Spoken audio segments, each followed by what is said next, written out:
Welcome to Indiana Sports Beat Radio, presented by Wow Food Group and Andy Moore Honda of Bloomington. Know your role and shut your mouth, you jabroni! Fires upfield into the end zone, and it's caught. Jelani Woods, touchdown! IND1! A 43-point night for Tyrese Halliburton. How do you like that, partner? Galloway drives all the way to the hole, throws it up. Got it! Indiana's got their first lead of this contest. I mean, that's a goddamn Emmy winner right there. Now, from the Golf Club at Eagle Point Studios, here's your host, Jim Coyle. Hey, everybody. Welcome aboard. Another edition of Indiana Sports Beat Radio coming to you here on this Monday. It's October 30th. Hope you've got your Halloween costumes picked out, ready to go. Appreciate you being with us. Of course, brought to you, as always, powered by the Andy Moore Honda of Bloomington. Bloomington's #1 Honda dealer, where you get the best in new and used vehicles. And Wow Food Group. Don't forget, stop into great places like Hoosier Hanks in the former Avers Public House over near the mall. It's a great place. Food is tremendous. Benny, the manager, doing a heck of a job there, but stopped in there yesterday to watch some games after the IU basketball game. Of course, we'll get to that. Greg Rakestraw not with us today. He'll be back next week, though. Don Fischer will be joining us as always. Dustin Dopir, and we may have a surprise after that. We will definitely check in and see.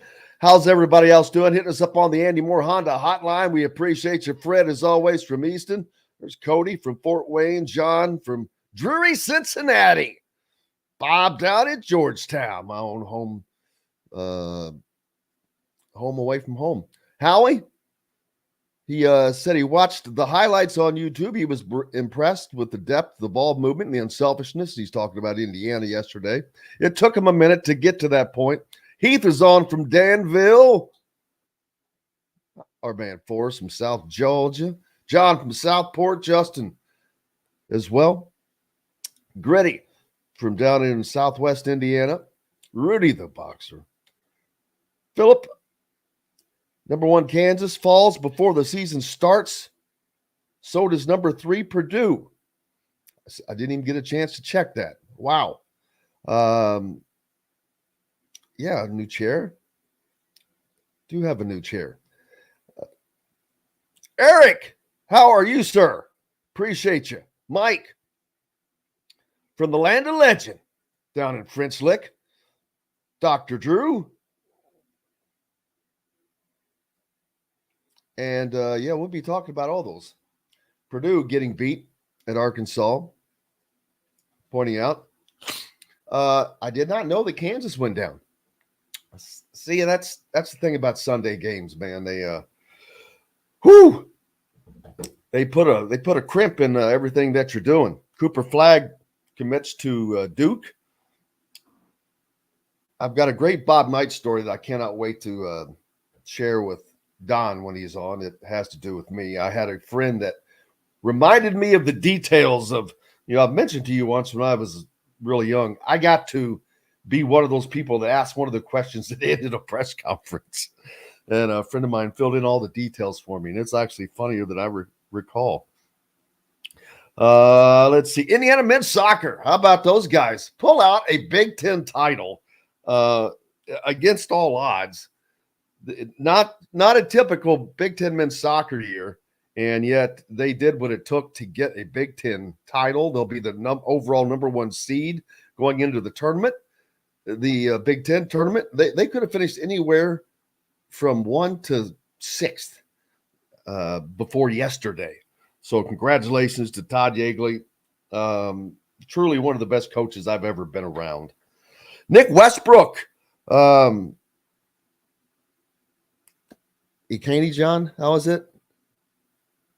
He has a hyphenated name now. Yes, I believe his last name is pronounced Westbrook Akine. With the hyphenation. Okay. Nick Westbrook Akine. You remember Will Levis? He was all the talk about when Anthony Richardson and the quarterback situation for the Colts.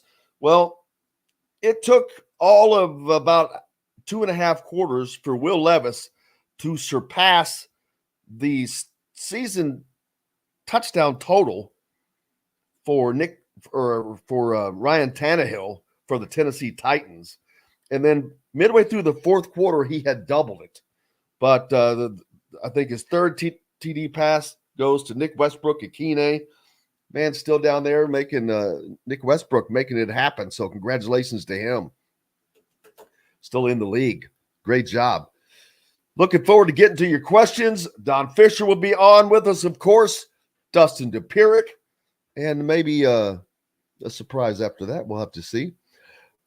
Glad to have you with us. Robert said he only saw the basketball highlights. Free throws, bunny shots, 3-point shooting still appear to be issues, but these players need time to get accustomed to playing together. Absolutely. It's, well, as you saw, not Providence, but St. John's, Rick Pitino and St. John's, they get beat by Pace University, a Division II team, much like UIndy is. They lost. He has 9 new faces on his roster, and they were beaten. So, yeah, it shows you how early season can go. There you go. Derek got that right there. Yep, St. John's lost to Pace University yesterday. They are D2. So, it happens. Number 9, Tennessee wins at number 4, Michigan State. Early season, Michigan State always early in the season. Tony, how are you doing? Hello, Linda. How are you today? Appreciate you being with us. Pointing out Kansas losing at Illinois. Illinois, one of those teams in the Big Ten, and this shows you they're one of those teams that's in that second group behind Michigan State, but I had them at the top of that group, and that's a good reason why. Brad Underwood doing a good job again already. His heavy squad is ready to play, apparently. Well enough to do that. That's an impressive win. Caleb said he saw where Providence had a point guard decommit. Will IU be interested? I really don't know. I mean, not at this moment. While recruiting never ends, at the moment, I'm sure they're focusing on the current team. Not that, like I said, that recruiting ever ends. It's hard to say. Speaking of point guard, Gabe Cupps, your future and backup point guard yesterday, a huge part of the resurgence of how Indiana played yesterday. We'll talk about that in entirety with Don coming up here in a minute. Fred pointing out that Andrew Salfrank, a Hoagland, Indiana native, former IU baseball pitcher, Big Ten Pitcher of the Year in 2019. Yeah, well, yeah, we knew that. I thought you were going to point out something there, Fred. Yeah. We knew he was playing in the World Series. He pitched against Cal Schwarber last week.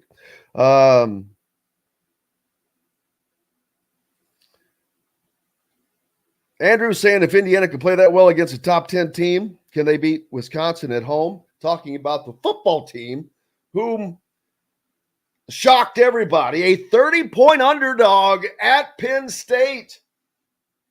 And I'd say that they had James Franklin's crew a little worried. Saturday, as Indiana able to do the Indiana thing. I saw a great Twitter post that had that it's just one of those funny ones. Hey, we just tied a top 10 team. And the question was, to do what? And the answer was IU. Indiana has an opportunity in that game. They're first and 10 at the 21. I'll have to go back to see exactly where they were. But instead of even thinking about going for the win, going for the lead, the decision was made, and this is documented. backed up, approved by Tom Allen to not go for the win, to go for the tie. And that is Indiana basketball in a nutshell. Well, it probably would not have mattered, but you didn't know that. Penn State went on to score a touchdown immediately after that. But that was probably because they felt relieved that Indiana didn't go for the touchdown and force them to have to score a touchdown. They could have just gotten a field goal. But Indiana's reluctance, when you're on the road, it's like the old adage of whether or not to go for two toward the end of the game. It used to be that if you're on the road and it's at the very end of a ball game, and if you kick the extra point, you either kick the extra point to tie or go for two. When you're on the road, you go for two. You go for the win. You go for the jugular. When you're at home, you go for the tie and use the home crowd. But Indiana is always go for the tie. And that reluctance to play for a win is just utterly disappointing. It's got to be disappointing to IU football fans, but that's in a nutshell the mindset that you have, and that's the issue I have. Why are you even considering going for a tie there in that situation? There are certain situations I absolutely agree. It's the smart thing to do. That was not one of them. You had Penn State on their heels. First of all, I don't know if they were still shocked by that point that they were a 30-point favorite and they were potentially about to find themselves losing, not just losing to any team, but losing to Indiana in the fourth quarter. But they didn't have to worry about it. All they had to do was let Indiana be Indiana. There was something else Penn State rose. Did they rise in the AP poll after barely beating 30-point underdog Indiana? How's that possible? That continues to show me what in the hell are these people thinking, John Boy? Well, to be fair, I'm actually trying to pull up the rankings right now. Couple things. One, the AP poll essentially becomes obsolete this week because the college football playoff rankings debut this week. So the AP poll and the coaches poll no longer matter. I agree. Also, the team that went the only reason Penn State went above was because, one, they didn't lose. Two, Oklahoma lost to Kansas. They dropped 4 spots. That's the only reason that they rose. Let's see, but it doesn't matter because they should still be dropping. When you win a game, somebody else up. I get what you're saying. You barely beat an inferior opponent. If it's any other time, if it's most any other school, you barely beat a 30. You're a 30-point favorite, and you barely win at home over a team that like Indiana. There's no way you're not dropping. But the pollsters, yes, but you're right. The college football playoff poll comes, I think it's tomorrow. It's usually on Tuesdays, so yeah, it should be tomorrow. And I don't expect a lot of difference between what is there at the moment with Georgia at the top, Michigan there, Ohio State, Florida State, Washington, Oregon, Texas, Alabama, Penn State, and Oklahoma. Ole Miss sliding up. Hey, we got to take a break. Up next, the man, Don Fischer, joins us here at Indiana Sports Beat Radio. Back with that and more right after this. We'll be right back to the Golf Club at Eagle Point Studios for more Indiana Sports Beat Radio with Jim Coyle, presented by Wow Food Group and Andy Moore Honda of Bloomington. Today would have been a great day to have Mitchell Page on because he completely is on the other side of the coin when it comes to how the situation was handled with the game. I know that. I saw that. He's in favor of the way the play and he's a big critic of Tom Allen. And for him to be on the side of how things went down is interesting. Yep. And he knows a lot more than I do. Yeah. Good morning, Don. Hello. How you guys doing? Doing good. Doing well, sir. How about yourself? I'm doing fine. Just busy as a one-arm paper. Yep. I can understand. After today, well, no, you can't even give the voice a rest today. You got the show tonight.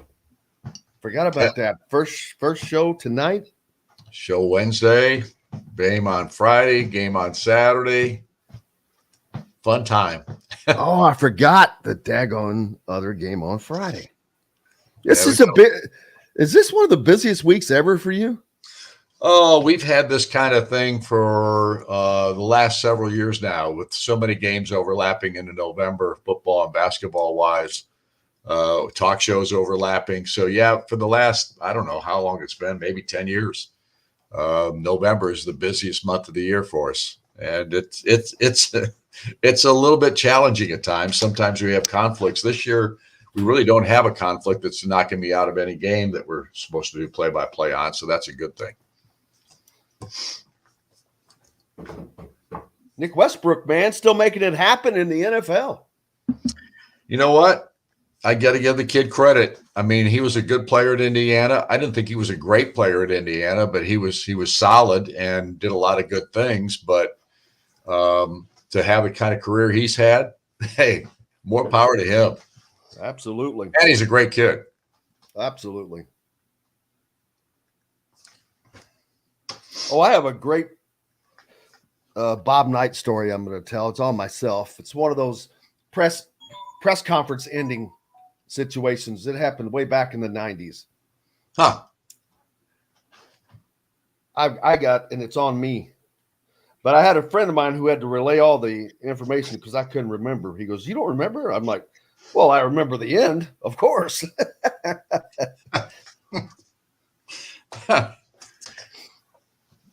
All right, here we go, guys. 20 seconds. That's right. Play as many rounds as you like for just $299. That's better than a birdie. But you don't have to be a student to play at Eagle Point. Go online to set your tee time or call 812-824-4040. The golf club at Eagle Point in Bloomington. This segment is brought to you by the Chop Shop, home of the Indiana football and men's basketball coaches shows. Now back to the golf club at Eagle Point Studios for more Indiana Sports Beat Radio with Jim Coyle, presented by Wow Food Group and Andy Moore Honda of Bloomington. Hey, welcome back. It is Monday here at Indiana Sports Beat Radio, coming to you from high atop the golf club at Eagle Point Studios. Joined now by Don Fischer, the voice of the Hoosiers, who is a busy man right now. Don, how's the voice holding up? So far, so good. Just had a couple of games this week, and football game on Saturday, a basketball game on Sunday, and we got the same scenario coming up this coming weekend with the Friday game in basketball and a Saturday game in football. So we're getting a workout. Yeah, I just wrote it down. Starting from this past Saturday, we had a game Saturday, Sunday. You've got your do this with us today. Then tonight, you've got the first coaches show with Mike Woodson at Chop Shop. Then Wednesday, the coaches show with Tom Allen at Chop Shop. Then Friday, an exhibition game. And then Saturday, another football game. Just a little bit of preparation. So it's a fun time.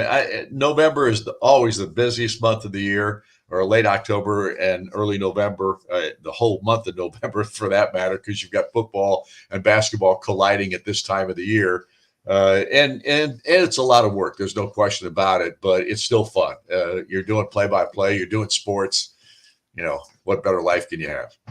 Exactly. And a great game on Saturday. The Hoosiers shocked a lot of people, not completely with a win, but the sheer fact that they were a 30-point underdog and throughout the entire game, putting pressure on the number 9 ranked Penn State Nittany Lions, who actually rose in the AP poll after that unbelievable win for them. I don't know how that happens, but it did.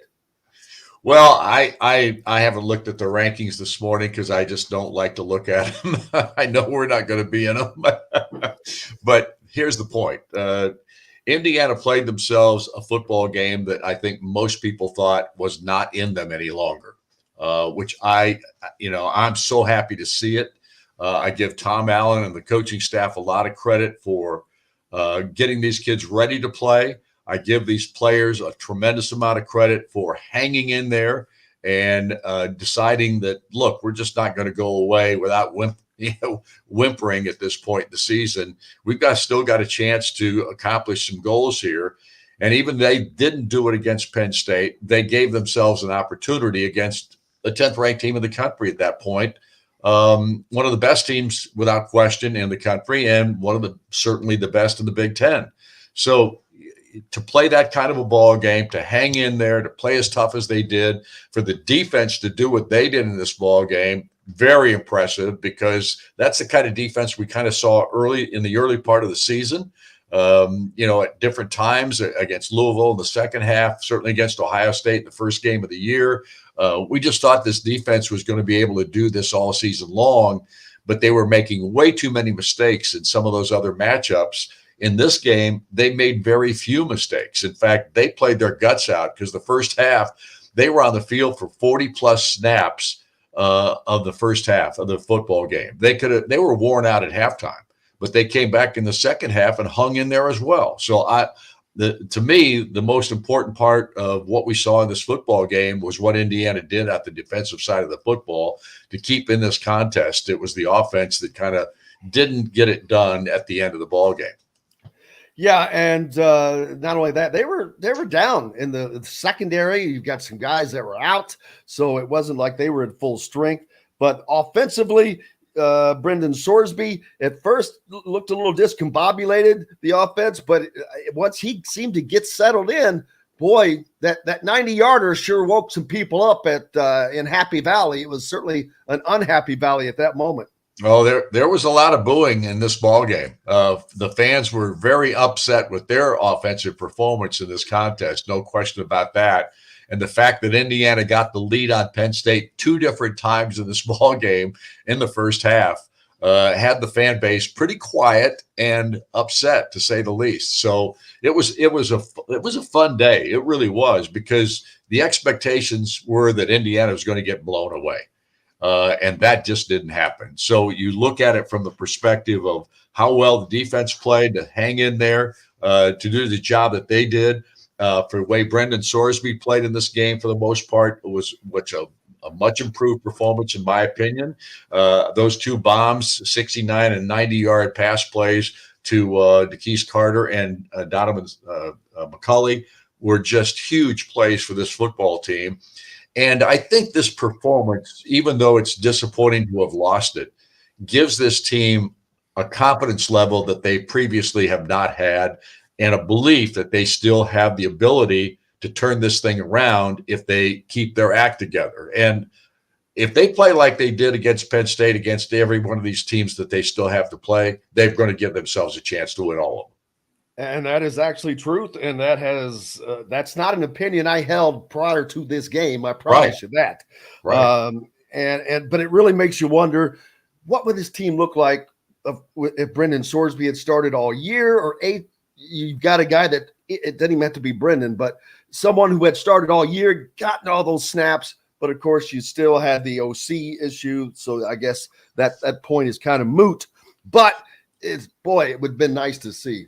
Well, I agree with that, and I think at this point we have to say kudos to Rod Carey. I mean, I think he has done a really good job of changing the offensive game plans to getting this team in a position. I think the players are in better positions out on the field to make plays at this juncture because of what they're trying to do. I think they're taking advantage of what they have talent-wise at this juncture. Now, granted, Jalen Lucas didn't do much of anything in this game. It was one of the few times that he hasn't been targeted as much and those kinds of things. But even as a decoy, he becomes a major factor. So I think that's a plus. They're still not using the tight end as much as I would think that they would like to. But at this point, you've just got to give the offensive side of the football credit for making some positive things happen in that area. And then on the defensive side, again, I'm giving the defense as much credit as I am for this performance on Saturday against Penn State, because Indiana actually had more yards in this game than Penn State did. And so you just got to say, look, yes, it's disappointing to lose. Are there moral victories? In my mind, you're daggone right there are. There are moral victories, because this one had to be one of those in the sense of getting this team back and believing in themselves again. Well, and the running game was much improved. Josh Henderson back healthy. Probably the best. It's the best performance he's had all season. Several runs that were important and crucial at the time. This kind of reminds me of the Michigan State game last year, where that was at that time the season was absolutely lost, but that team went up there and did that. I'm like, they did what? So this could be that turnaround for this program. And again, I have to congratulate the coaching staff. I mean, Tom Allen keeps talking about resiliency and bouncing back and those kinds of things. And for 2 or 3 weeks there, we didn't see that. But now all of a sudden, we see it. And so he hangs in there. You got to give the guy credit. He just never stops believing in his football team. And apparently they bought in. The one thing I do have to question is not going for the win or not going for the lead when they had Penn State on their heels. And that when you're on the road, in my opinion, my meager experience coaching high school football, you got to go for the throat. And Indiana just didn't do that. They acknowledged that they settled for a field goal. And man, you can't settle on the road if you have an opportunity to do something. And I think that Indiana more than had an opportunity to keep pushing Penn State at that moment. Can't argue. They got very conservative in that series after they got the interception from Josh Sanguinetti and had an opportunity at the 21-yard line. At least one throw out of those 3 runs that they had, you would have thought that they would have tried to do something in that vein. Unfortunately, it didn't happen. We can second guess all day. I guess Twitter went nuts and was negative towards Tom and Rod Carey both for the play calls that took place at that time. And I understand that from that perspective, but I also understand why coaches think the way they think. You don't want to make a mistake down there and cost yourself an opportunity. They had an opportunity, I think, to score a touchdown, but they decided to make sure they're going to play it safe and at least tie the score, maybe send it into an overtime situation.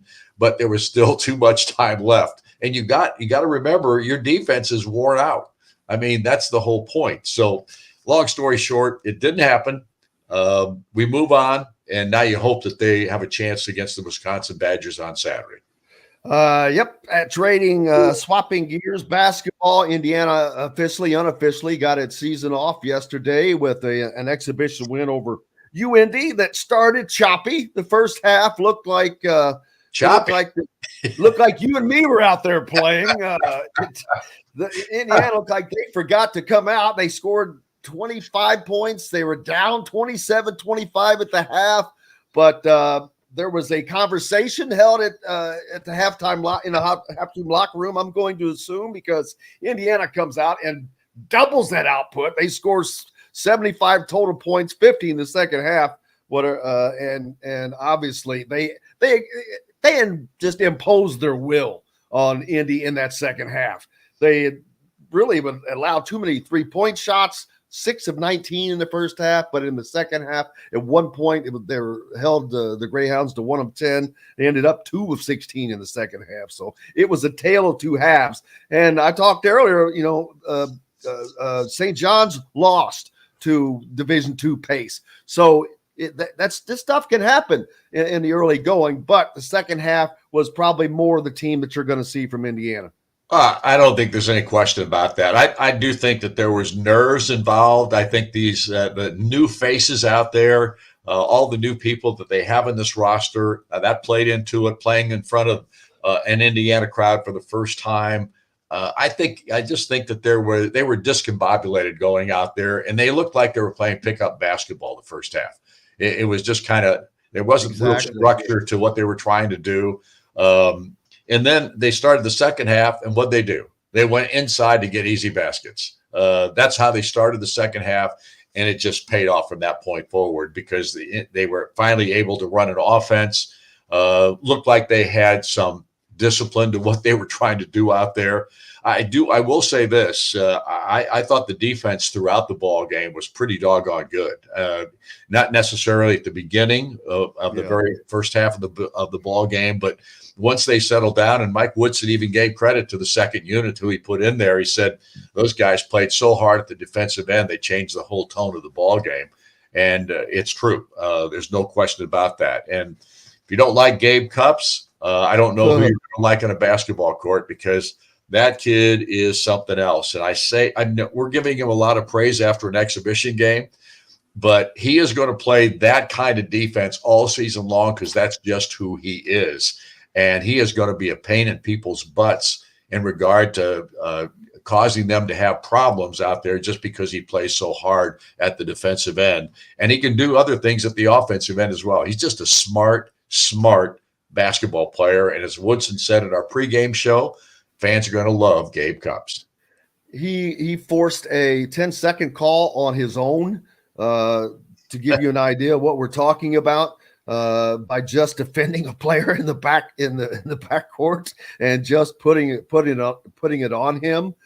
He reminds me, we were having a conversation that it's probably been 2 years ago now, but you were talking about it's been longer than that. Maybe I think it was back to the former regime.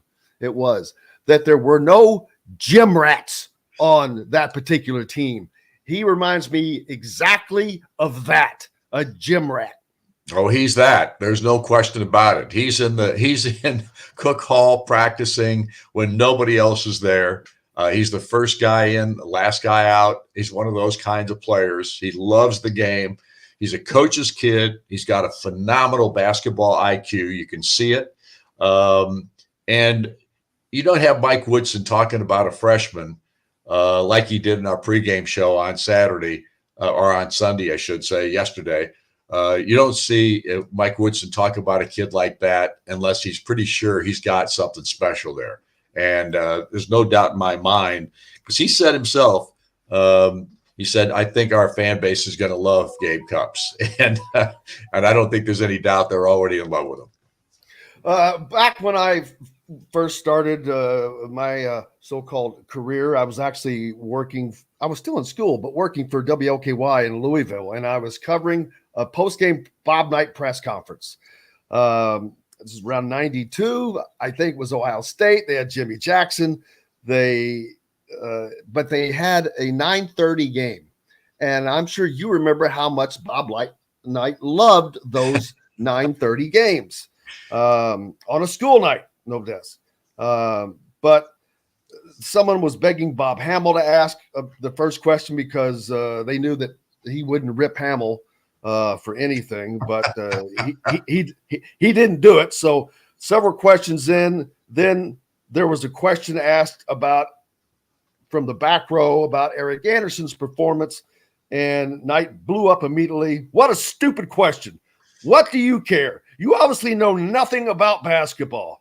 And with that, he leaves the press conference. He said, my friend said, I turned around and he goes, I saw that it was you. But he said, but the thing I remember most, there was someone standing next to you and whispered in your ear. It was Curry Kirkpatrick from Sports Illustrated. He said, well, some people think I know a little bit about basketball, but I've got to tell you, I wouldn't have asked him anything right now either. So there was that. I didn't. But, I got a badge of honor. I take that as a badge of honor, having one of those. I had a whole chest full of those. Are you kidding me? Oh my God. I'm sure you do. Yeah. Many opportunities. And man, that would be a great book one day. Ain't ever going to happen, baby. Hey, you know what? And I know that. And you have no idea how much I respect that, because yourself, people like Kit Klingelhofer, man, oh man, could they write some great books, but it never happens. And that is that shows you how that just goes to the core of great people. We already know Don's schedule coming up, and it is a busy one. It continues tonight at the Chop Shop Market Restaurant and Table, where it is the first edition of Inside Indiana Basketball with Coach Mike Woodson, and then returns on Wednesday.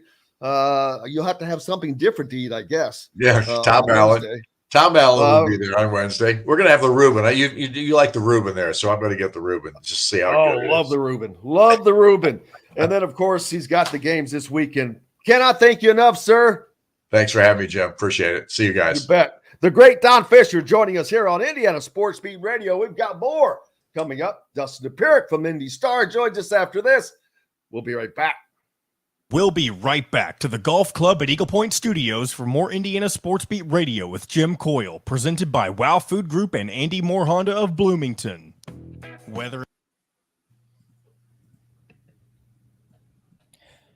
Good morning, sir. Hey, brother, how are you doing? Doing all right, man. How's your weekend? Good. First road trip of the year. Went up to Cleveland. Oh, yeah, Cleveland. Yeah. Mm-hmm. Cleveland does still rock, sort of. I don't know. I mean, Cleveland rocks. Went there, watched the game, wrote, came back. That's basically the extent of it. Story of that would be a sports writer could write a quick book. Page 1, I went to the game site. Page 2, I covered the game. Page 3, I came home. End of story. That's like I've always threatened to write the world's shortest diet book. Page one, take in less calories than you burn off. Yes. That's the whole thing. That's what Page 2, repeat steps in page 1 and page 3, done. Yep. That's it. It's the whole deal. Oh, man. Who are your pro teams? I mean, grew up watching the Steelers and the Pirates. Yeah. I mean, I should care about the Penguins. I just don't care about hockey. I mean, I have, and that shocks me because you seem like you would be a hockey guy because you're from there. No. And they've had so much success. Yeah, no, I mean, I really should have cared. I would have been a much happier child, I think. I mean, it's like you'd get swept up in it. Like, I mean, I remember watching some of the Stanley Cups in the early 90s, but it just did not take. I mean, like, I can't skate. Like, that goes a long way to it. Like, dude, have you ever tried to ice skate? Oh yeah, no, it's. I mean, like, my wife's really good, One time. and so on a few occasions she's taken me out there, and it's been rough on me, man. It's rough. Oh, one time, and my ankles were already just terrible from wrecking them. But I was like, oh no. This It's rough. It's bad enough for me when I'm flat on the ground. Right. So putting me on a little blade, this ain't happening. No, they're not fun. It's not fun. Oh my God! Did you see the guy who lost his life in a hockey game? No, Jesus. Caught a I knew blade. somebody died. I didn't know it was in a hockey game. Caught a blade. Oh no. Yes, and they had to. I mean, this is in a game. They had to empty everything. It's unbelievable. I've seen that happen before. It was in like the 90s when I was a sports anchor. But this guy comes up and grabs himself like this, and you can see blood on the floor, on the ice. But all right, here we go. Unbelievable. Happy Halloween. That's garnishcatering.com. Garnish Catering is a proud partner of Wow Food Group. This segment is brought to you by Remax Advanced Realty, Indie Home Pros team by Cheryl Sizemore. Now back to the Golf Club at Eagle Point Studios for more Indiana Sports Beat Radio with Jim Coyle, presented by Wow Food Group and Andy Moore Honda of Bloomington. Welcome back, Indiana Sports Beat Radio here on this pre-Halloween day. Nope, I'm not wearing a mask. It's just me.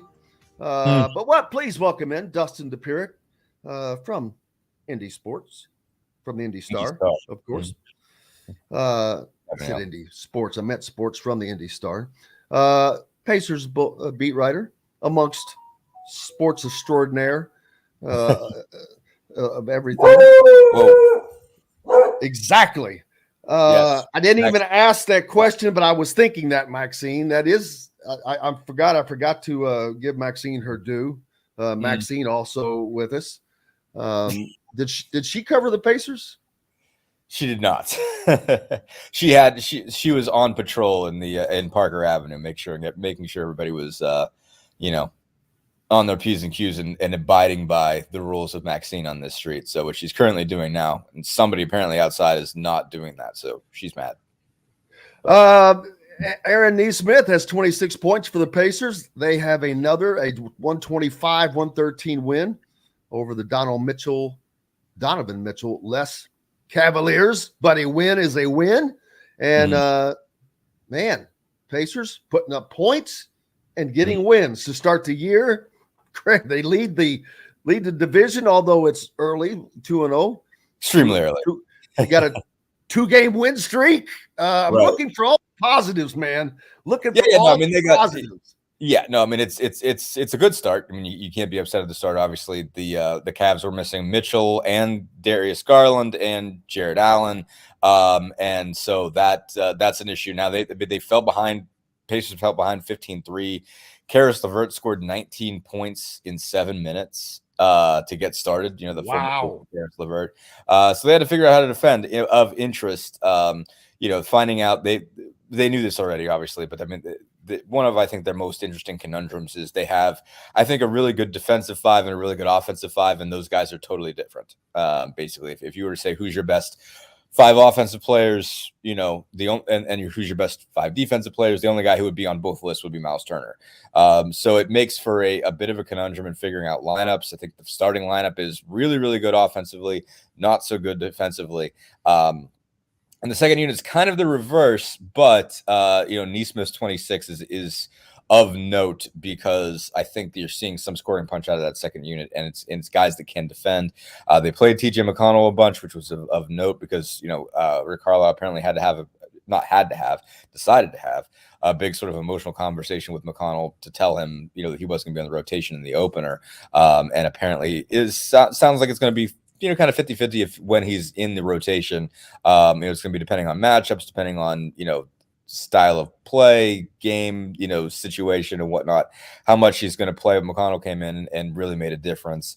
Second unit was just really, really good, did a really good job of guarding people and slowing LeVert down, slowing everybody down. They went from giving up 39 points in the first quarter to 12 in the second, largely just defined by that second unit. So it was a very telling game on Saturday night. Also, Tyrese Halliburton hit 3 threes in a minute in the fourth quarter to put the game away, got into it with a fan who apparently was didn't like the fact that he was talking to a ref. Tyrese always talks to refs, so if that's going to bother you, you can't watch Tyrese.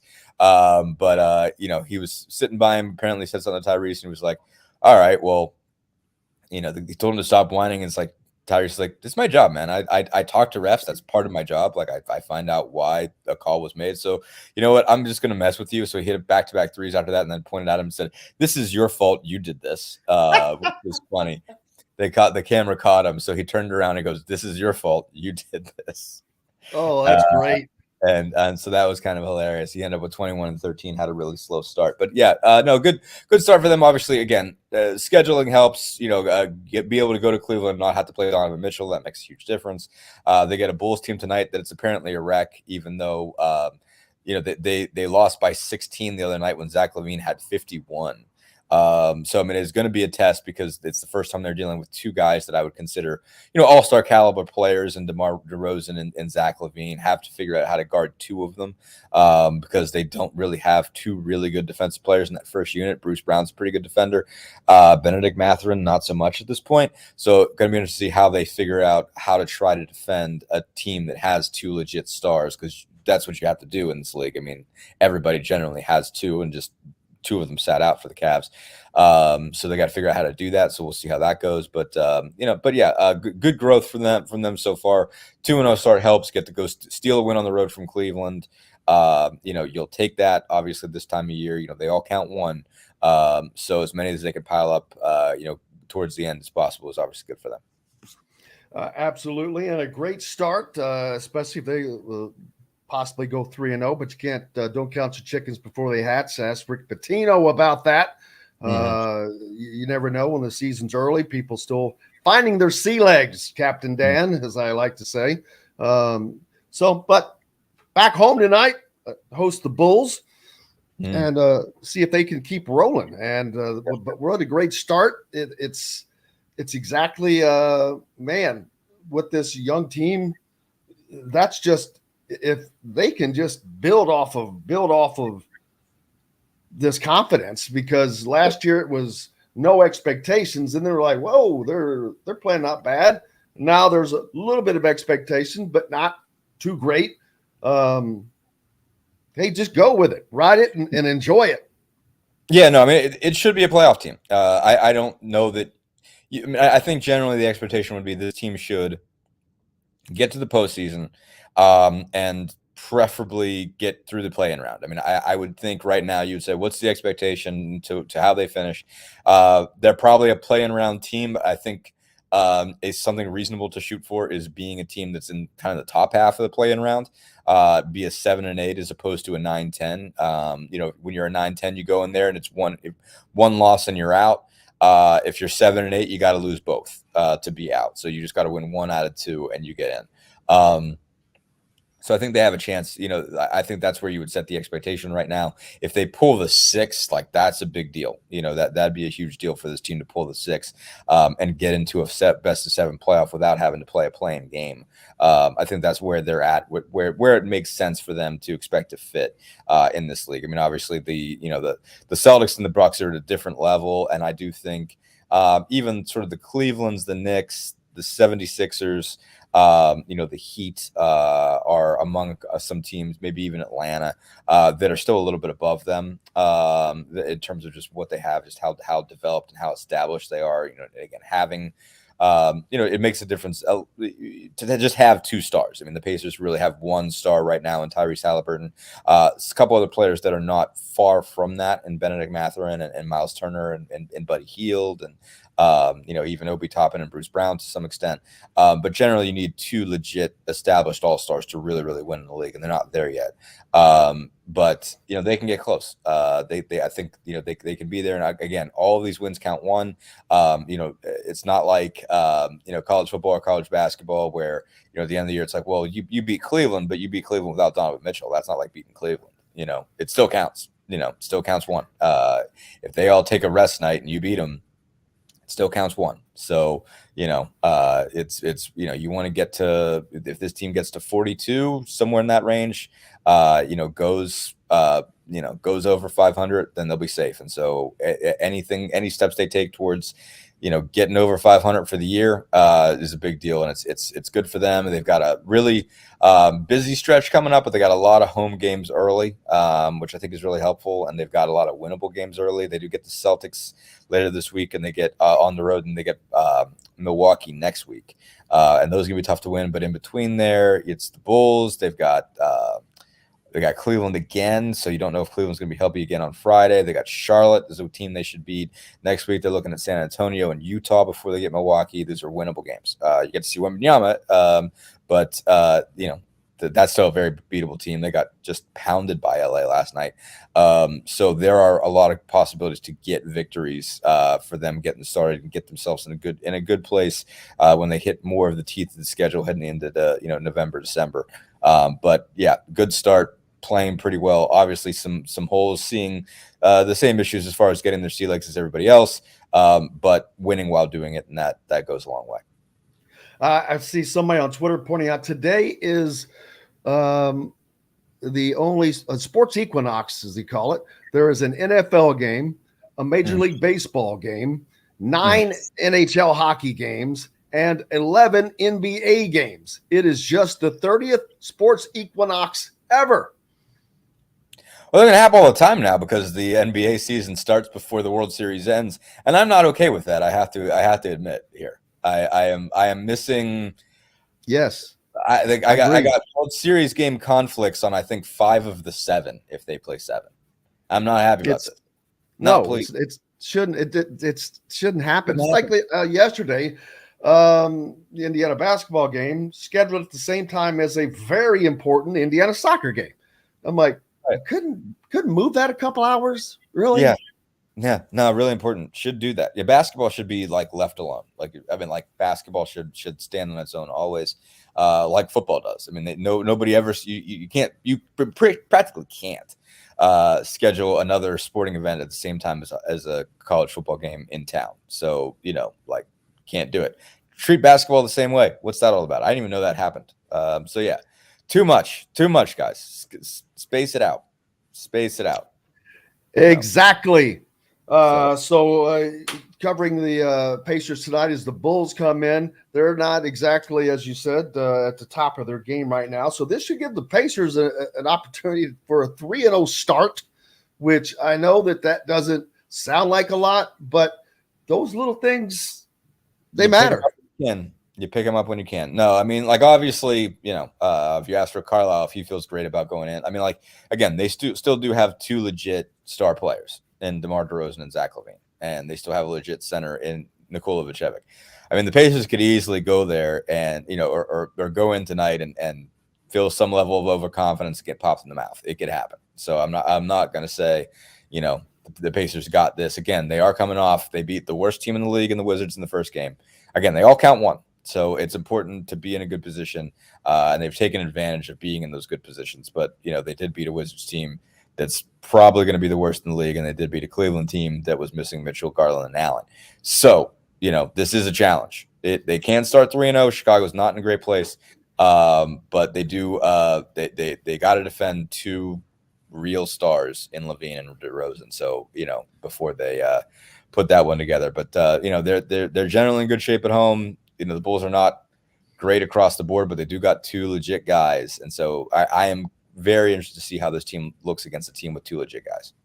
We have to take a quick break. Coming up in the next hour, Dustin Dopirak is still with us. We've got lots more to talk about. Back with it from the Golf Club at Eagle Point Studios, brought to you by Cheryl Sizemore and Remax Realty. If you're in the market for a home in the Indianapolis area, reach out to Cheryl at IndyHomePros.com. Back with more right after this. We'll be right back to the Golf Club at Eagle Point Studios for more Indiana Sports Beat Radio with Jim Coyle, presented by Wow Food Group and Andy Moore Honda of Bloomington.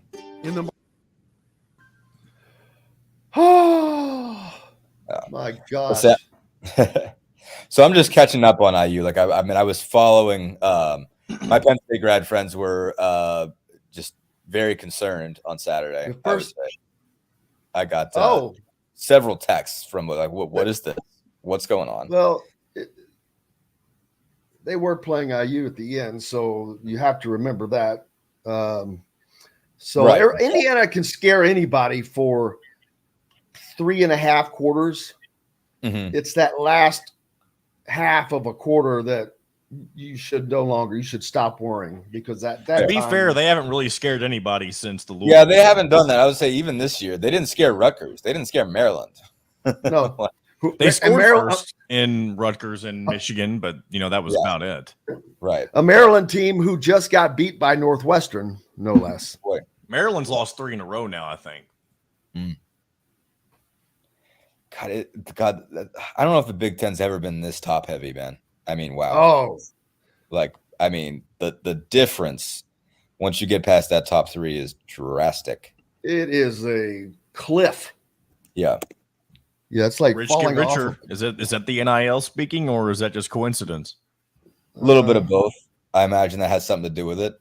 Portal, man. I think it's a portal. And the sign stealing. Can't forget the sign stealing. Honestly, I'm sure it did nothing for Harbaugh. I am sure it did. If you really researched it, it was pointless. But like, I could so see him getting suckered into this. Like, this is such Jim Harbaugh mindset. Like, oh, you're in the military? Oh my God, you could figure this out. Like, it's like, Jim, your team is just better than like all of these teams. Like, they've outscored their. I'm like just looking at the standings. 229-31 is their like point differential in the Big Ten right now. Were they off? They didn't play this week, right? This was their bye week. I think they were off. Yeah, I that sounds right to me. I can look at that.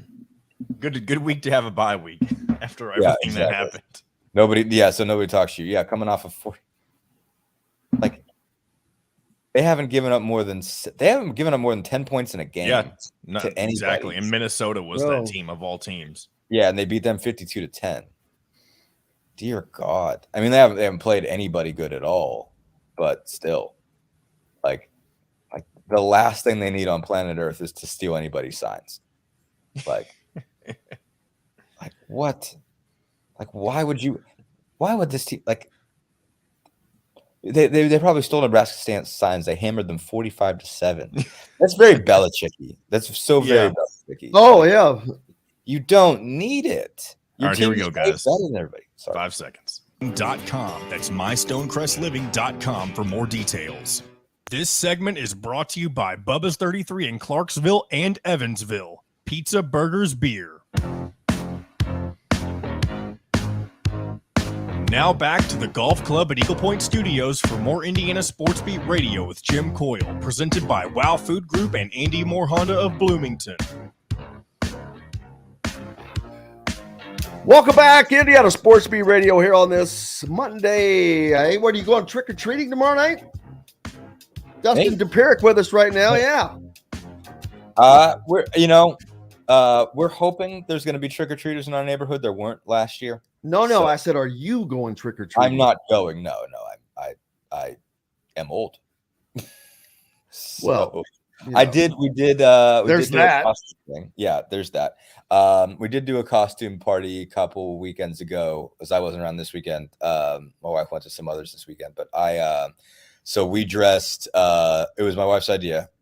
She came up with this because a couple years ago, at our old place, Maxine was out in the front yard, howling and whatever, and somebody like leaned out the window and started singing the Elvis song, "You Ain't Nothing But a Hound Dog." So my wife thought this would be a good idea to make into a costume. So I dressed as Elvis. My wife dressed as the rabbit that the hound dog can't catch, and obviously Maxine was the hound dog. So perfect. That was our deal. So yeah, I got a ridiculous big black wig and did kind of the Jailhouse Rock version of Elvis. Got that kind of get up, the kind of stripes across the front, and the kind of denim looking shirt, black jeans. Was all right. So the wig was ridiculous. I got that for about a couple hours. I couldn't deal with it anymore. But yeah, so we have done our costume thing for the year, and I already threw the wig out. So well, daggone, man, I was hoping there would be a repeat. There are photos someplace. I don't know if you'll ever see them or they'll ever be made public, but they do exist. So from Indiana football tidbits, Taylor posted that Brendan Sorsby had the second best QBR quarterback rating in the Big Ten in Week 9. How about that? We were saying this off air. There was much consternation among, as I am a Penn State grad, my roommate, again, who was also one of my best friends from high school, was giving me like, what's the deal with this text? I was driving to Cleveland, and I was like, whoa, okay, that's not supposed to happen. Particularly just after the way, Indiana had been playing, to give Penn State a game, obviously some serious breakdowns on Penn State's part. You have to imagine that they were on a bit of a letdown after losing to Ohio State and losing in the manner in which they did. Couldn't really move the ball at all in that game, but man, serious breakdowns, allowing some of those big touchdowns on Penn State's part. But notable that there was some life. I mean, obviously, I think they're still headed in the general same direction. But just to make it a game, just to be still in a position where they could make some big time plays. Source 13 of 19, 269 yards, 3 touchdowns. That's a really good day. I mean, by far, that's the most productive offensive game they've had by a long shot. I think obviously against a better team. I mean, that's second most points they've scored other than Akron. Again, I didn't get to watch too much of it, but still, just notable that signs of life, from IU at this point in time to go into Penn State and, just give them at least a little bit of a scare for a half. That's, further along than they've been. So, something to say for those guys at this point in the year that there was some life left. Yeah, Purdue not having the same luck, their season not going well, the air raid attack. Of course, Harris, their coach, and or the offensive coordinator, rather, and they're in their first season, so it's not like you bound on them. But things are not. It's really been up and down for the Boilers. Yeah, no, for sure. It's been more down. They've got those. You look back at their schedule. They got the early Virginia Tech win, but Virginia Tech's not very good. Hammered Illinois. Illinois is not very good. And just the teams they play that are good at all, they haven't beat. They gave Iowa a game, but it's hard to not give Iowa a game because Iowa just doesn't score any points. And so they're coming off their last 2. They're looking at 72-21. Combined against Ohio State and Nebraska, and they've got Michigan on Saturday. So you have to imagine that is going to continue. They're 2-6 right now. Unless they shock Michigan, they're going to be out of bowl contention. So you're not going to see a Big Ten team from Indiana in postseason play. Almost certainly, as both of these teams come into this week 2-6, and they're 1 loss away from that being over. So yeah, no, Boilers have had a tough time. Really, as we're talking off air, man, it's amazing just the gap between Ohio State, Michigan, Penn State, and everybody else in the Big Ten. There's just not. There are obviously certainly going to be Big Ten teams that make bowl games beyond them just by virtue of somebody has to. But Rutgers is in. Maryland has a chance to get in at 5-3. Nebraska, Wisconsin. Nebraska. How about Nebraska? Matt Rule is done. Matt Rule is doing, he is finally doing what Nebraska fans have wanted to see since for a while. Since they joined the Big Ten, let's be honest. Yeah, just beat the bad teams, and that's what they're doing. So far they're just taking advantage of who's around. Their wins, Illinois, Northwestern, Purdue, those are not good teams at all. But they beat them. Lost 13-10 to Minnesota and made that at least a winnable game. Minnesota's currently at the top of the table in the Big Ten West at the moment. So they're all tied up, Minnesota, Iowa, and Wisconsin. But yeah, and they've got more winnable ones left. They got Michigan State this weekend. That's a game they should win. Maryland's winnable. Then you've got Wisconsin and Iowa down the stretch to see if that's possible. But getting Nebraska they just had to get off the mat. Nebraska just had to get just stand up and be able to win some of those games. You're a long way off from being Nebraska and being a team that's obviously for mid 90s. I remember when I was 10, 11, 12, 13, they were it. Tommy Frazier was just busting up everybody, out in the big 8 and the Big 12, and just being able to run that option with the I-backs and just bust you up all day. They don't have that anymore. That's not the way the game is played, and they've never really adjusted to the spread out game. But you still got a lot of resources out there. You still got a state that really, really cares. That's the most important thing going out there by a long shot, and should be able to get some players and win some games. And so they're at least starting that by beating up on the other Big Ten teams that they should beat. Northwestern, Illinois, those are teams that you should beat. And Purdue is a team that you should beat if you're Nebraska, even despite of everything.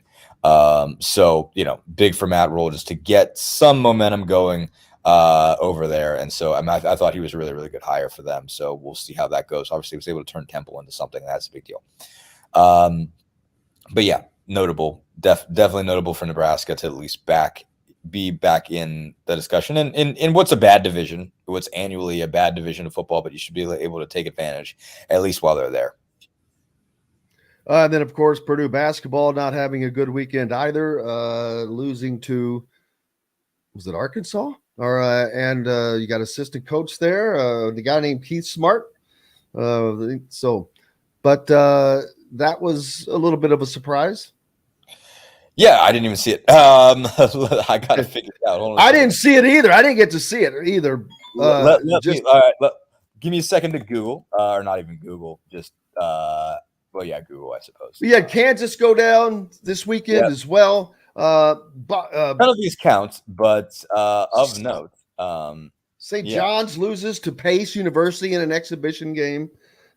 Indiana was trailing UND yesterday at the half, 27-25.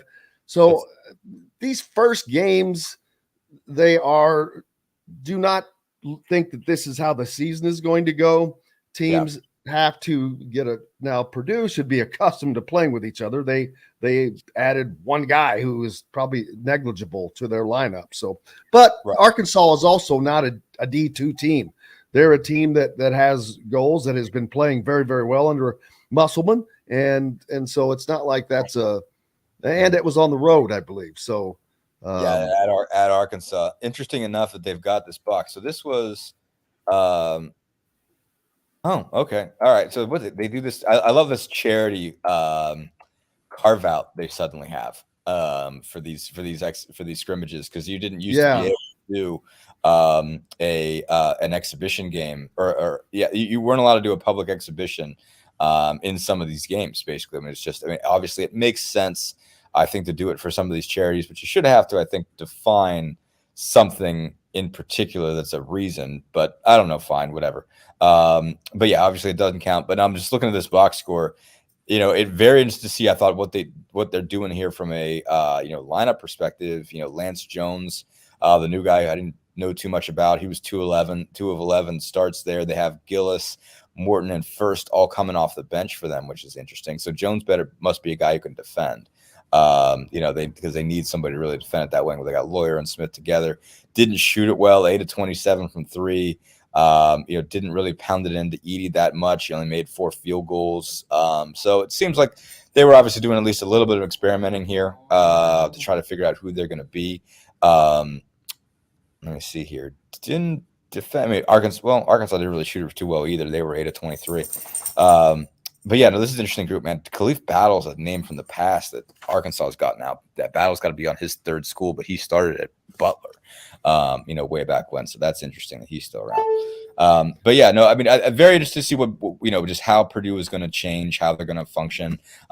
Trey Kaufman-Run being in the starting lineup, I think, is very much notable. I think that they want to get certainly more athleticism, more guys who can really defend multiple positions in there, so that they're not getting themselves carved up by kind of shifty guards, which is really their big issue, is like really athletic guards defending them. So, but like everybody is definitely in figure it out mode, and figure out who you are mode and everything. Obviously, Indiana's in that same case. I was just interested looking at the lineup at IU here, that they are going to go big with Renew and Baco and Ware and play all those guys at the same time. So I guess I'm presuming Newton and Banks were out, right? Like Newton's out for a while. Isn't he?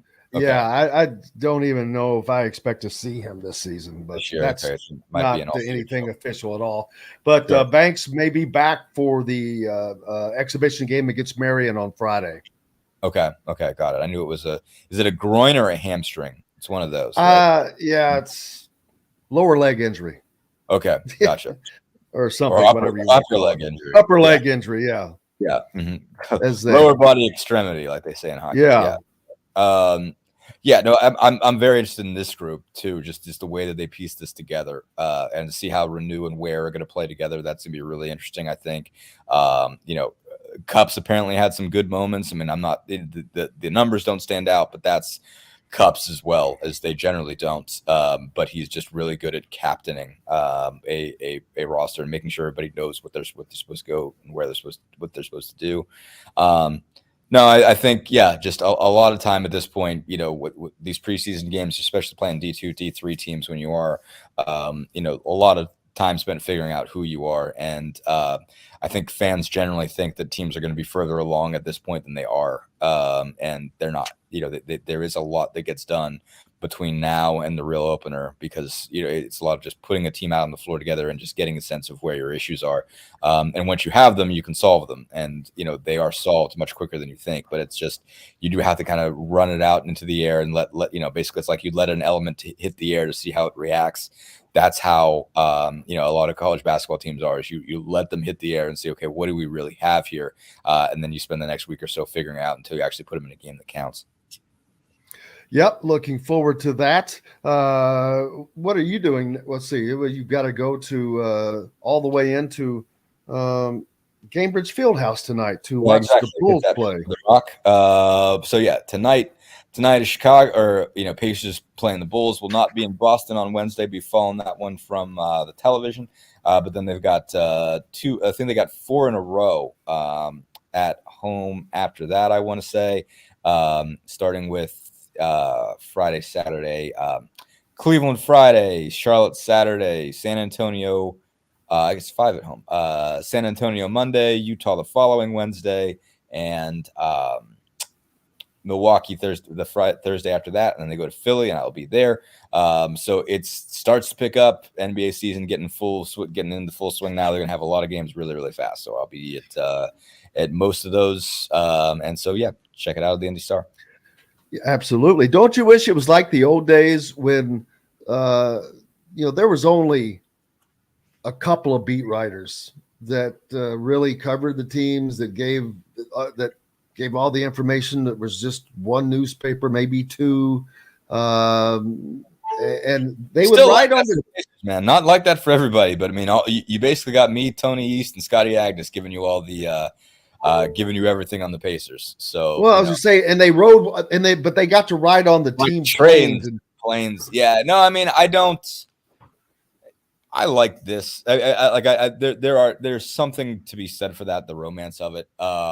But like you're constantly all over the place and you're seeing these guys in their element. But one, it's probably best that we don't spend that much time with them. For one thing, it's better that we don't see certain things. It's better that some of that is separated and we're not around them all the time and having to determine what we should and should not see, and what we should and should not write about, and allow them have a lot of times in the old days, they just hit it. And I'd rather not be doing that, So between it's easier when the team will pay for your travel, but they also don't care about your deadline at all, and so and I'm much happier having computers put the newspaper together rather than send things on teletype. I don't know that I would have been good for that. The sending stories by Western Union days, I don't even know how that worked. I just know they did it, and cutting little pieces of print with X-Acto knives. I don't know how they did any of that stuff. It was wild, man. I mean, how newspapers used to have to function in the old days just sounds just inconceivable to me. I mean, I have been around for the era where print mattered, but we were still able to do all of it by computer and paginate that way rather than, there are tools of the old newspaper trade that I don't think I could have handled. So I'm glad that I missed some of that. Carrying around big old typewriters, glad I don't have to do that. The sleek little MacBook makes my life pretty easy. So there are some parts about the old days that I would have enjoyed, but I think there are some parts that I would not have liked at all. I hear you. When I was first in television, it was fine if you were at a big station, which you would start at as like a peon, but then you would have to leave and go out and into the world, into the real world, start making your bones. Smaller stations, they had what was called bag cameras. You had this big, ginormous camera that you had, along with a big old bag that was about this big that carried the actual recorder in it. So that sucked. And not only that, for the teleprompter, you type out your script and then print them and tape them together, and it would be on, in essence, a conveyor belt that would roll through the teleprompter. And so, that's amazing. Yeah, no, it's in the analog days, man. I don't know how they did it. Like I said, I mean, there are I remember like my first newspaper in Virginia, like I got to my desk and there was an X-Acto knife in it. And I was like, what do you do with this? What is this? Like, why do you have an X-Acto knife? Like, are we That's so when life gets too hard, you just can't take it anymore. Yeah, exactly. That's how that's not a fun way to end it, man. That's ending it slowly. It would take a little work probably. Yeah, no, but we got dark. That's not a good idea. But no, No. But the point was like you had to trim like these bits of type and fit them on the paper. I have no idea how you did it. No idea how you did it. Just like the 1800s, man. Mm-hmm. I don't. Dustin Dopir from the Indy Star. Make sure you are following him. Get all the coverage there for the Pacers. Back with more. Thanks a lot, brother. We appreciate you as always. Thank you, guys. Back with more Indiana Sports Beat Radio right after this. We'll be right back to the Golf Club at Eagle Point Studios for more Indiana Sports Beat Radio with Jim Coyle, presented by Wow Food Group and Andy Moore Honda of Bloomington. Do you have any sound, John Boy? I do not. It's funny because I feel like this is death, taxes, and me not having clips when you ask them, but having them when you don't ask them. That's how it works around here. But yes, I can. If you want to give me a couple minutes and I can grab some. Who would you want to hear some from? Well, actually, both. You've got Mike Woodson, either player or both, and then Tom Allen. You've got sound from all of that. Sure. If you don't mind, once we come back from this segment, you can either do this whole segment without them, or I'll just pop back in when I do have them. Or you can, and then if you don't want to use them now, you can just break, and then we'll do them in the segment after that. But give me at least. I could have gotten Todd Leary on today. Oh yeah, how come he couldn't come on? Well, I could have. I didn't know if we should or not. If we had enough time, or so it would actually be 10:20, or it's 10:20, 10:40, right? Yes, sir. I mean, if he wants to come on, he's welcome to. Just if he's it ends out at 10. Yeah. Well, he wouldn't be able to come on this fast. Yeah, I just don't know if you've been talking with him or not. It wouldn't be until 10:20, until the final. Oh, yeah, and that's totally fine if he wanted to. But my point is, will you be able to have sound in this next segment? Do you? I don't get it. Do you want the sound and Todd Leary, or neither, or both, or we have two segments. Yes, I understand. So I could do one for one and sound for the other, if that is possible. Sure. There's always, like, after a game, I just kind of, especially with basketball, expect that we're going to use that. It's not that that's why I try. Never mind. It doesn't matter. I try to email it to you to make sure that I guess I should have written in there. My bad on that. What'd you do? What do you mean? I just forwarded the emails of the audio, of the sound, and the videos of each to this you. Morning? No, would have been yesterday. Let me see. I didn't get them till this morning. They all came through at 8, right after we started, or right before we started, at 8:36. But it's okay. All right, here we go. Food. Chop Shop Market and Table has the largest selection of in-house made products around, and everything you need to make a gourmet meal at home. Or pick out a tomahawk steak or a grouper filet and enjoy it cooked to perfection in Chop Shop Steakhouse. Chop Shop Market and Table, a part of the Wild Food Group, is your butcher, baker, and fish house, no matter where you live. This segment is brought to you by Reynolds Family Dentistry in Sellersburg.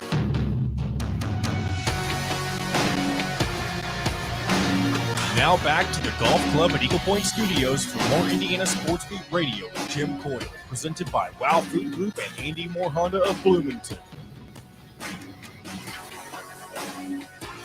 Welcome back, Indiana Sports Beat Radio, coming to you from high atop the 18th fairway here at the Golf Club at Eagle Point Studios on this October 30th, day before Halloween. Everyone got their costumes picked out. John Boy, what are you going as tomorrow?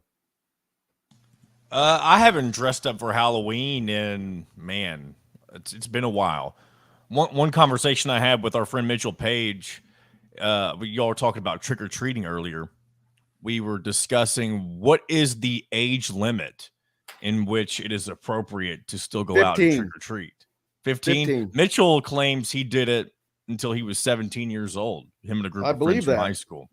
Well, Right Mitchell before can- he, I guess, yeah, your junior or senior in high school at that point. Mitchell is like a shapeshifter. He could He is. shapeshift his way into a 15-year-old very easily as a 17-year-old. So he has many skills. He's like a ninja shapeshifter. So I have no doubts about our good friend Mitchell Page, and he needs to be back on Fridays, man. He does need to come back on. Maybe we'll make that happen here soon. I don't know how that ended, but yeah. So I'm expecting you to be dressed up tomorrow. I tell you one thing, I know Dustin Schutte comes on Thursdays for us. Yeah. But I'd love if he came on tomorrow dressed in his Indiana Jones outfit that he has concocted for Halloween. Well, maybe we can switch him up and have him come on Tuesday if his availability works out for that. Or both. Or both if he wants to do both. He can either join for a segment tomorrow or for both. That would be great. But he has to show up in costume tomorrow. Though. Oh, of course. That's the whole point. As do you. So as you try to quickly change the subject there, as do you. But I won't ask. What do you need to see me as? I don't have. I don't need to see you as anything. I mean, be creative.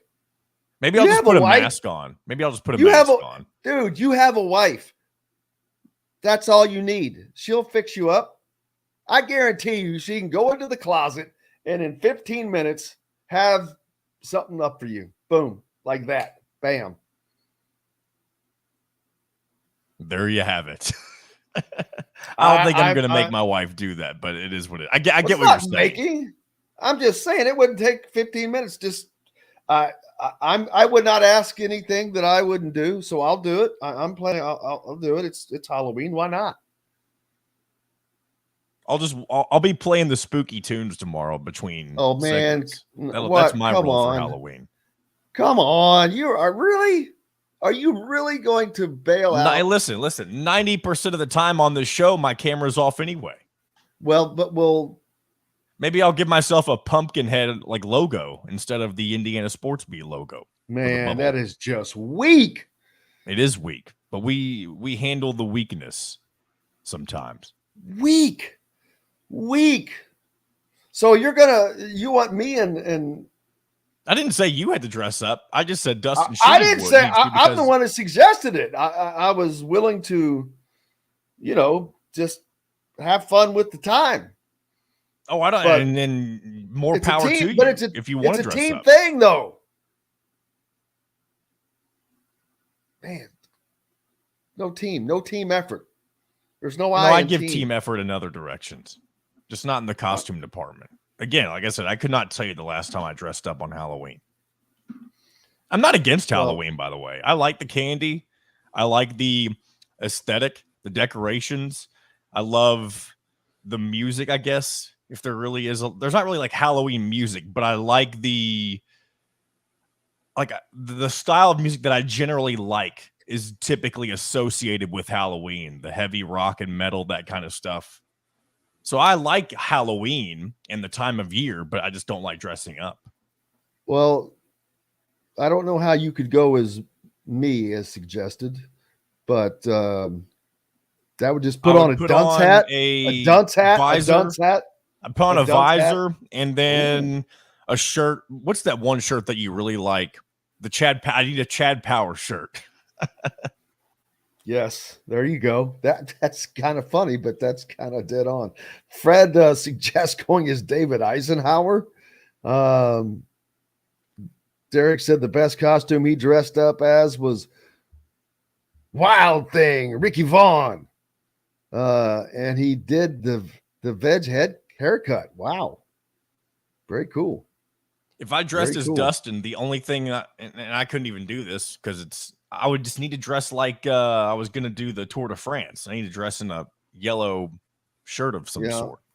Drew says I should go as a rodeo clown. That reminds me of that commercial. What is a guy with face paint but does not have the games? A clown. Yeah, that would require makeup. Not doing that. Philip says if we go by mental age, I can still trick or treat. Hey, I'll take that.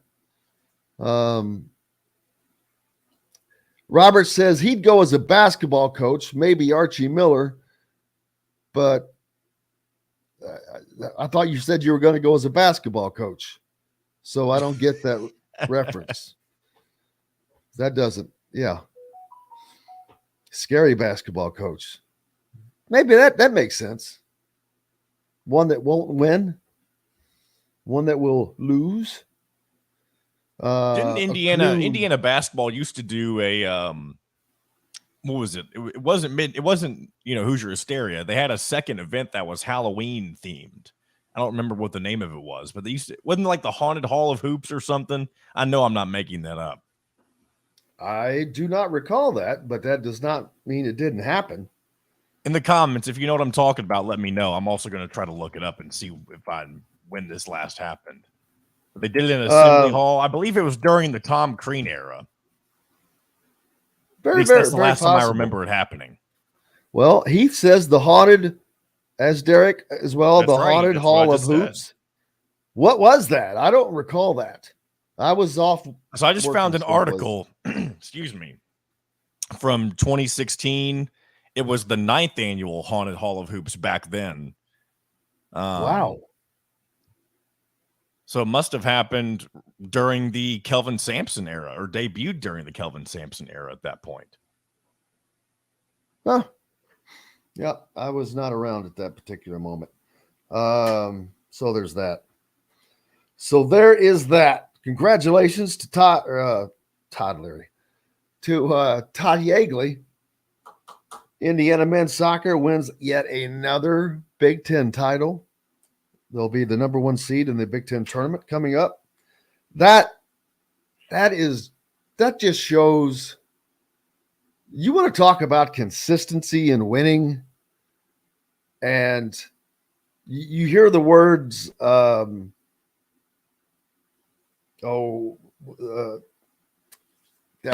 word I'm looking for, culture. Culture gets thrown around a lot, and more times than not, it's like, yeah, whatever. There is a culture when it comes to Indiana men's soccer, and that culture is straight up winning, even when the season is not great. This is not a year where they have just been blitzing through. There have been a lot of ties. The Big Ten is tough, and they hung in there, gave themselves a chance, won their final contest yesterday, and end up with a piece of the Big Ten title and going in as number 1 seed. So big shout out to Todd Yeagley. He is one of the best coaches I have been around, period, of all coaches. He is literally one of the best coaches. We've been fortunate to see a little practice. It is just everything that they do is about winning. It's about consistency. It's about preparation for big moments. And that's why they are consistent. That's why they respond at big moments. That's why they either win every year or put themselves in a position to win. You don't go to nearly half of the Final Fours in a sport without just being a dominant program. And this is not about the transfer portal. This is not about NIL. This has been happening since his dad was the coach. This is about culture. We're not talking about a sport that is, I'm sure some teams like, God, I hate bringing them up. It drives me insane. Was it Moorhead or no? It was Marshall. A couple years ago, Indiana lost to them in the tournament, in which they had 11 or 10 out of their 11 starters were foreign players. I just can't. It still is just, that should not happen to an American school. That's why over in Europe, for the various teams they had, whether it's basketball, football, whatever, there's a limit to how many Americans they can have, because they don't want it dominated by foreign players, nor should they. And I get that. But my point is, those teams are made up of regional talent for the most part. There's some guys from outside of there, and there is a foreigner or two on the roster, but it's not what leads it. It's culture. Indiana wins in basketball this weekend. They come close in football. John Boy, we got to hear from everyone. We did. But you want to start with basketball or football? I feel like the flavor of the day right now is basketball. So yeah, but let's start with football so we can end on a better note. That's fine. Yes. So let's hear what Tom Allen had to say. Very disappointed locker room after the way things ended against Penn State. And here's his comments. Just obviously very disappointed locker room. Guys are hurting. Played their hearts out. A lot of great things. Offense, defense. Gave a couple returns that were costly.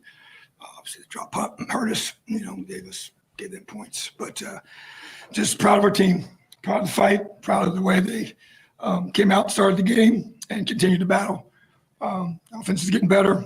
O-line continues to play better, and throwing the ball better, stop the run better, and just gotta win those critical situations. Last 3 minutes of the game, it's all tied up. So there you go. It was all tied up, and I like to hear him say that. You got to win those critical. It was all tied up. It was all tied up because you didn't go for the win. And they acknowledge that. I can't. Yeah. And I know you. I've got a comment real quick about the tying, and I know it's not a popular opinion, but I've heard both sides of it. Obviously, we've already talked a little bit about Mitchell Page, and he has a very strong stance on this, and I kind of understand where he's coming from. Because, yes, I know a lot of people see it as playing for the tie. Like you would have – it was 24-24. You're banking on your defense to keep you in it and then send you to overtime. But here's the thing. You don't really play for ties in football. You play to get to overtime because in the way that college football – let me finish. The way that college football does overtime, no matter who you're playing against, unless it's maybe one of the most elite of the elite like Georgia – no matter who you're playing against, if you can get to overtime, you're going to give yourself a chance to win in that situation. And the way that Indiana's defense had just gotten a stop before that last drive Indiana had, there's no reason to think that they couldn't do it again. I do understand, though, the idea, like you want to go ahead and punch it down their throat. That's not a bad thought either. But it's not like Indiana threw the game away by going for the tie. I think that's kind of a misconception that people have been throwing out there, because they're angry about the way that the game played out. And I get it, but you can't blame everything on that. It is about the timing. I take you back to the Louisville game. First of all, that was another horrible call. That was another horrible call that falls at Tom's feet. But not only that, the defense not only doesn't get the stop. After that, they don't get the ball back. Fast forward to the Penn State game, there's too much time left not to go for the win. You've got 5 minutes left for Penn State to have the ball? Get out of here. All they have to do, you go for the win. I get it. That argument can be made, but when you have the season that Indiana has had, when you're in the position that Tom Allen is in, you don't go for a tie on the road in a 100,000 seat stadium. They if weren't you going can- for the stop. I'm tired of people saying they were going for the tie. What do you mean by Well, they weren't were. He trying to said tie it. the game? They acknowledged it. They have already acknowledged that that's exactly what they were doing, that they were setting up for the field goal to tie the game. Okay. So in that moment is what you're saying. Yes. I thought you meant they were just playing not to lose kind of thing. No, but you don't go for a tie at that particular moment because there's too much time on the clock. But here's the other for Penn factor in it, State. though. Brendan Sorsby was in this. This is the other part. A lot of people think that they should have put Taven Jackson in. No, you could have done that, but he hadn't taken a snap all game. Why? And if Brendan Sorsby, why would people thinking that? There was nothing because wrong Brendan with Sorsby wasn't. He had not that he was fully injured, but he wasn't up to full strength at that point. He was fine to throw the ball. And they could have taken a shot, but they also could have made a mistake. Either way, it didn't matter. They ended up not winning the game, but it is what it is. Exactly. But that's the whole point. When you're in the position that they're in, you can't go for average. You can't go for settling for second best and not putting yourself in a position to lead the game in the fourth quarter is not putting yourself in a position to win. Sorry, that's just but see, to me, that's the mindset that has permeated the program. And I think that settling for average, settling for okay, that's a problem. But that's my opinion on that. But I will say one thing, the thing that cost Indiana most of all in that game, that has cost them this entire season, special teams. That is the truth. Special teams was atrocious, and it has been for this entire season. And I'm not talking about just one part of it. It's not just the muff punt, which there have been more than one of those this season. The coverage was terrible, and it has gone on and on all season long. You give up big chunk yardage on returns. You allow great field position, and that's with having probably the best punter in the conference and one of the best in the country. James Evans, when he kicks a ball, it goes to the moon, baby. 60, 70-yard punts this year, 57-yarder at least at Penn State. But special teams have been awful. And if Tom Allen is serious about trying to win next year, I hate, people's jobs are stake, but how can Casey Teagarden remain in place? That's like keeping Darren Hiller when he was as awful as he was, and it affected Indiana as badly as it did. Special teams have just taken a hammer to anything that Indiana's tried to do this year. How does he stay in place? So we'll see what happens with that. But special teams have been awful, and that's an area that Indiana had been good in for a long time, because they knew that they had to be. They know that they're a program that has to take the little things that you can do, and special teams are one of those things that you don't have to have necessarily the greatest at every position. You just have to do everything right. You have to have athletes that will just do it right. And they're not. We've got more coming up. We'll hear from Mike Woodson and a couple of IU players. Coming to you from the Golf Club at Eagle Point Studios, brought to you by our good friends at Reynolds Family Dentistry down in Sellersburg. If you're down in southern Indiana, go see Dr. J and make sure you have that championship smile. Back with more right after this. We'll be right back to the Golf Club at Eagle Point Studios for more Indiana Sports Beat Radio with Jim Coyle, presented by Wow Food Group and Andy Moore Honda of Bloomington. All right.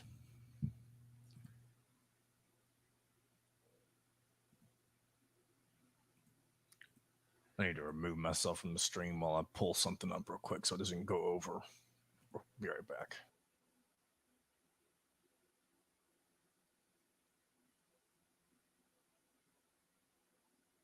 Oh, wow. Dennis.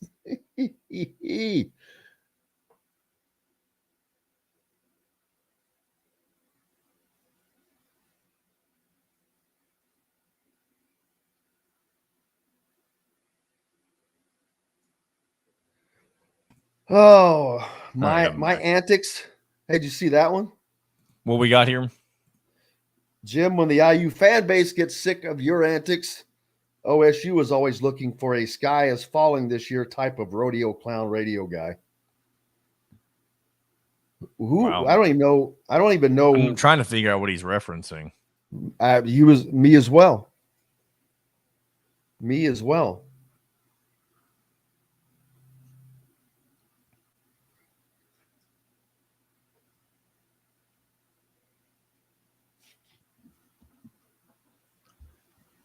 What are you looking for?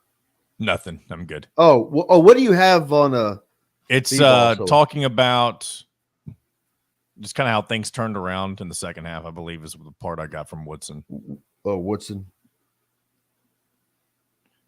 Creed just announced a reunion tour. We can talk. We don't have to talk about that. Let's talk about that with Dustin tomorrow if he's able to come on. But that can be Well, more that would be funny. Ooh, I'm excited though. I love Creed. That's right. Yeah, I don't care. Make fun of me all you want. I love. I'm not at all. I'm not at all. Ooh, and what? Oh, they're playing Cincinnati at. Let's see who's opening. 3 Doors Down and Finger 11. They're also playing Indianapolis. That's all. Those are all like 90s bands, right? 90s, early 2000s. They're really late 90s is when they started, and some of those bands started in the 2000s. I gotta look through these dates. They're all it's for the summer of next year though, so heck yeah. All right, 20 seconds till we're back. We should ask $299. Do what? I was going to say we should ask people. All right, we've got a different little setup going today. Just curious thoughts on this versus the old. All right, here we go. 824-4040, the golf club at Eagle Point in Bloomington. This segment is brought to you by the Ugly Grouper. Now back to the golf club at Eagle Point Studios for more Indiana Sports Beat Radio with Jim Coyle, presented by Wow Food Group and Andy Moore Honda of Bloomington. Welcome back. It is Monday, the day before Halloween, October 30th. High school football action over the weekends. Some big games. Few upsets. Number 3, Ben Davis takes down number 1, Brownsburg, after being down 18 in the fourth quarter. They scored 21 points in the fourth quarter to upset number 1, Brownsburg, 28-25. I mean, wow. That would have to have been a wild game to be at. Pike beats Avon 42-41 in overtime. Lawrence North 38-16 over Lawrence Central. Center Grove 40-14 over Franklin Central. Hamilton Southeastern 56-7 over Fort Wayne Northrop. Fishers gets a win over Homestead 42-14. Westfield 37-21 over Carmel. They're out. Noblesville wins over Zionsville 31-24. Cathedral 42-2 over North Central. Here, how about this one? And listen to this score. Brave Buff Jesuit 70, Lebanon 49. That's 119 points in a freaking playoff football game. The loser scored 49 points and gave up 70. That's mind-boggling. Gigantic game in Bloomington as number 1 Bloomington North was hosting Bloomington South. I don't think that they still may have been ranked number 3, not sure. But this one, earlier in the year they played, North gets the win. South gets the revenge, 44-31 over North. Down in the southern part, my Highlanders had a great year, going 8-1 on the season, but were knocked out of the playoffs by Evansville North, 28-20. Castle beats New Albany 35-17. So it'll be an Evansville showdown down there between those two. And Wrights beats Bedford North Lawrence 42-6. And Evansville Memorial 17-14 over Jasper. So some great high school football games, the playoffs going on. If you get an opportunity, get out, check out a high school game, man. Keep supporting those. Of course, Indiana basketball playing, getting the first look at this year's squad yesterday. The first half was really ugly, not going to lie. They just looked like they were playing street ball. There was no continuity. You could tell they're like, what do I, where's this go? What do I do? I was really surprised at how aggressively UIndy was meeting Indiana at the rim. I mean, they were defending that rim. Indiana was just not tough enough in that first half. I'm not sure, they probably just didn't come out with a fire. They're playing a Division II team, but they held Kel Ware to 2 points in that first half. Of course, the second half was quite a different story. 12 points in the second half for Ware. They could not stop him. They did not stop Indiana in the post after that. 46% of their points came basically on layups. So they got it going. And as you've seen from other scores that we've talked about, it's early. It still takes a little bit. You look back at all the Michigan State teams, it takes a minute to get going. Purdue picks up a loss. It's not because they're bad. It's early, man. It's early. Got to get your sea legs. Can Indiana win their 4 remaining games and reach bowl eligibility? That would be crazy to see. If Indiana has not won 4 straight Big Ten games since probably the COVID year. So we'll see. But they certainly gave people hope with the performance this past Saturday at Penn State. The play on the field was good. Some decisions that there are people like myself that's going to question the decision not to go for the lead in that game. But I don't know that it would have only mattered from the standpoint, well, you never know what it does from a psychological standpoint. That would have forced Penn State to know that they had to score a touchdown, which they did go ahead and do. But Indiana basketball also, Mike Woodson speaking after the game to the media. Let's hear what Woody has to say. That team plays hard.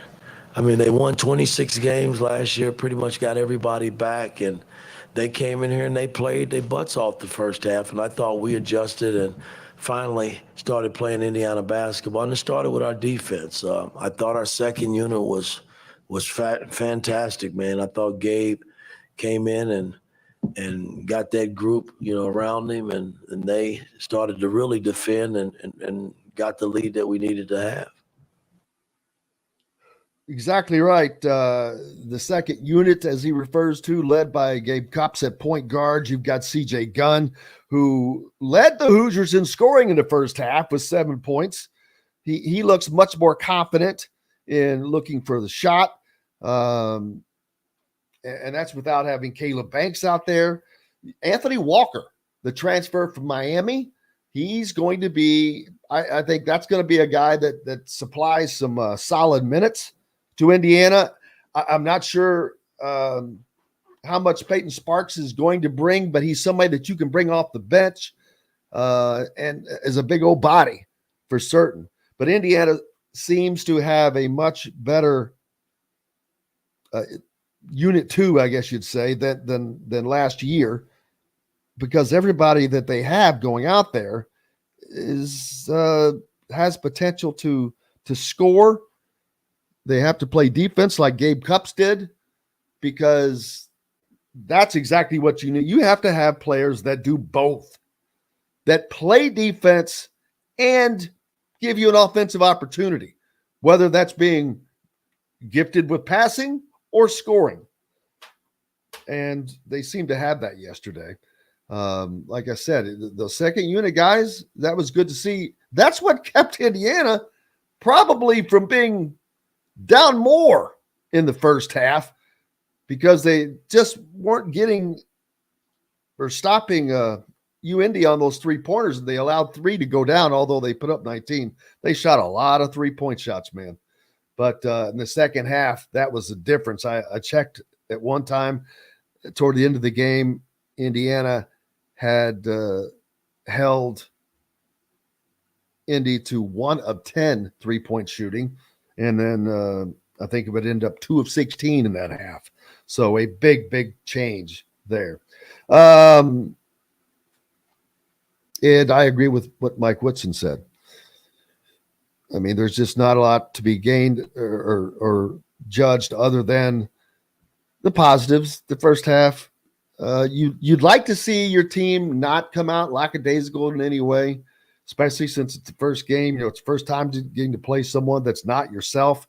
You've been beating up on yourself in practice every day. That gets a little monotonous. Maybe because it was a D2 team, they didn't quite have it, or just because it was the first game. I don't think it had anything to do with jitters. I could be wrong, but most of those guys have played in big games before. Mackenzie Mbako, of course, had not, but he ended up with 14 points for the Hoosiers. So he ended up having a good scoring day. It was kind of a balanced scoring day. Looking for actually to pull up the stats again. It had those up a second ago. 4 players, I think, that were in double figures for Indiana. Khalil Ware, like I said, 2 points in the first half, but 12 in the second half, 6 of 10 shooting. He had 6 rebounds. Mackenzie Mbako led Indiana with 8 rebounds and 14 points. So he has a pretty good game. 5 of 11 shooting, was only 1 of 3 from behind the arc. That's a place where Indiana really struggled. They ended up being 3 of 10 for 30%, which a lot better percentage for than UIndy ended up. They ended up at 30%, 29.9. But that's on 35 attempts. They put up 35 3-point shots. That's a lot. Indiana did have 21 assists on 30 made shots. That's a good sign. That's a good stat that you want to see. Let's see. Malik Renew, he had a baker's dozen and 6 rebounds, 5 of 9.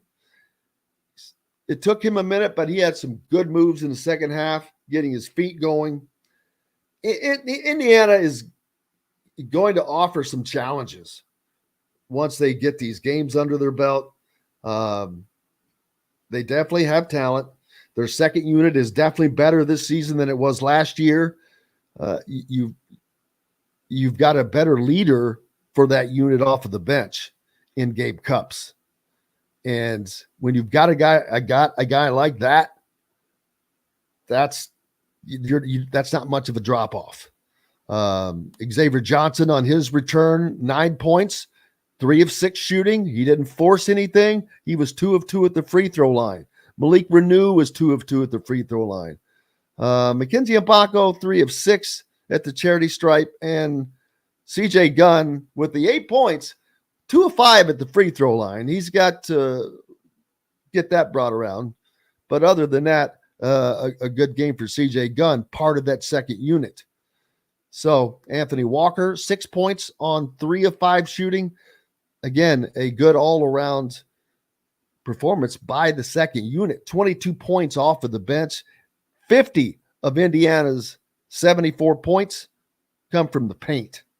Like I said, 46% of those were layups, but that wasn't the case in the first half. They also managed to get 20 points off of turnovers. They really started pushing the defense in the second half. They turned up the defense in the second half, and you could see it.